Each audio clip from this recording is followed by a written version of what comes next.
Hi there, I'm Pumzile Ngobo.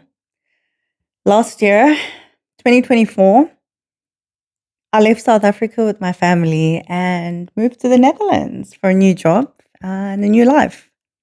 I'm an engineer by profession, but this video isn't just for engineers.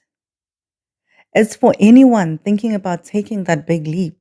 Whether you're a teacher, an accountant, a project manager, or an IT specialist, I'll walk you through exactly how I did it, step by step, from that first moment of frustration to getting the job offer, to landing in Europe with my bags, my family, and a big dream.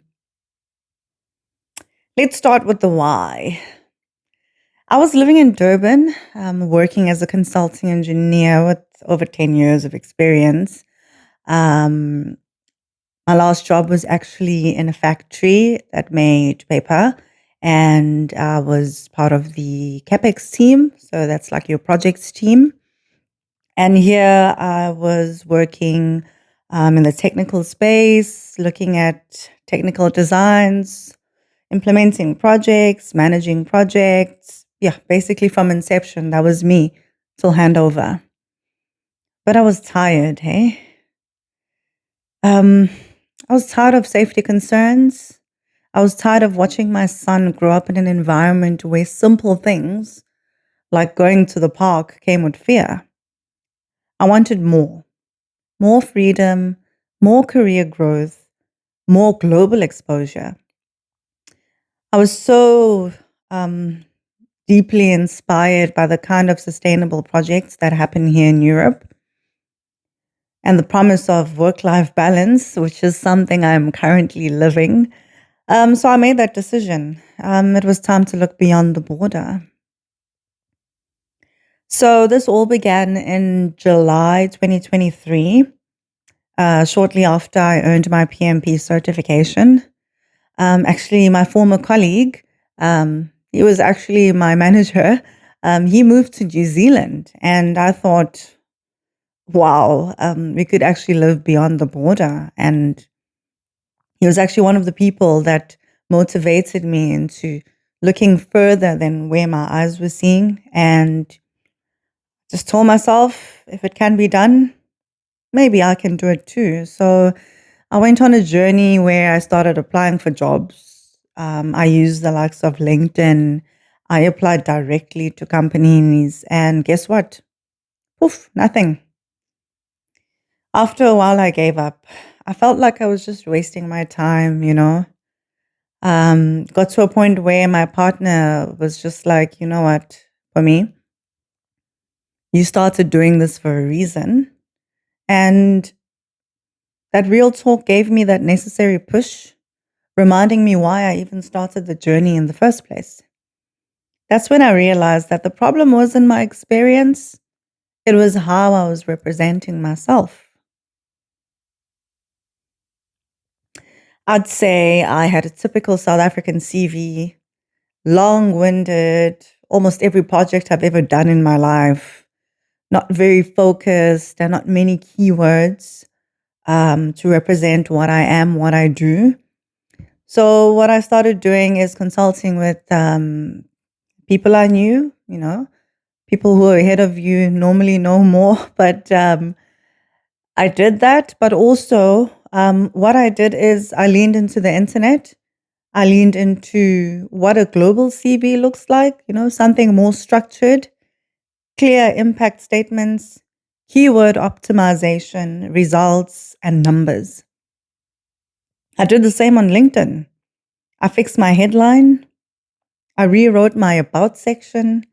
I reworded my job roles to suit the jobs I was looking for, aligning that with my progress as well, and what I've done and what I've achieved. So after that, poof, guess what? It started working. So recruiters started getting in touch with me.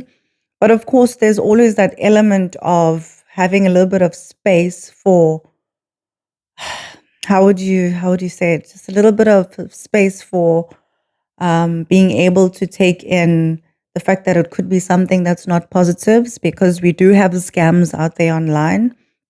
But obviously, when you do get recruiters reaching out to you, it's up to you to now research whether it's legit or not. So for me, I was lucky. Not one of the recruiters that reached out to me were scammers or fake. So I basically got myself into a position to be seen um, in the global space.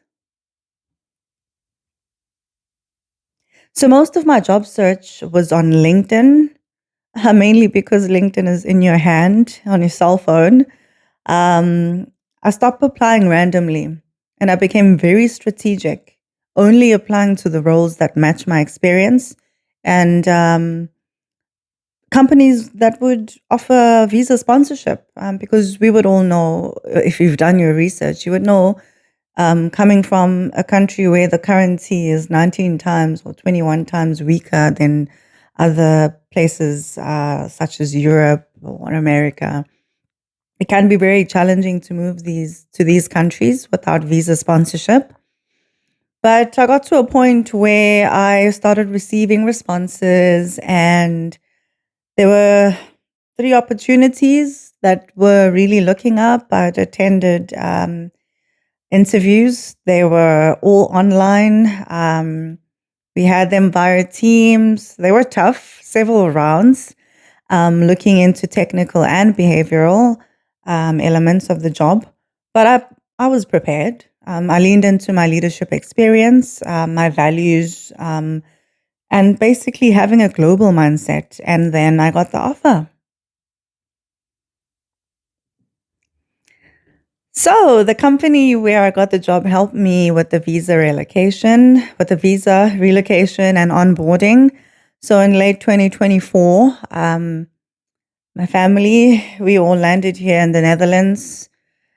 A new culture, new routines, new language, but definitely a breath of fresh air.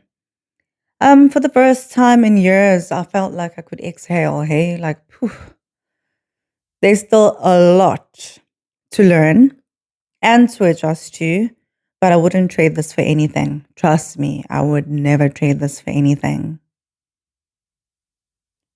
So if you're sitting somewhere in South Africa or anywhere in the world, wondering if it's even possible, let me say this, it is. But you need to do the work. You need to fix your CV. You need to optimize your LinkedIn. You need to learn the process. Don't just send out applications. You need to send the right ones. And do not let one rejection knock you out, because all it takes is one yes to change your life. So on this channel, I'll be breaking down everything from finding jobs abroad to interview preparation, what you need to do to get a visa, and adjusting to life overseas. So if that's a journey you're considering, hit subscribe and let's figure it out together.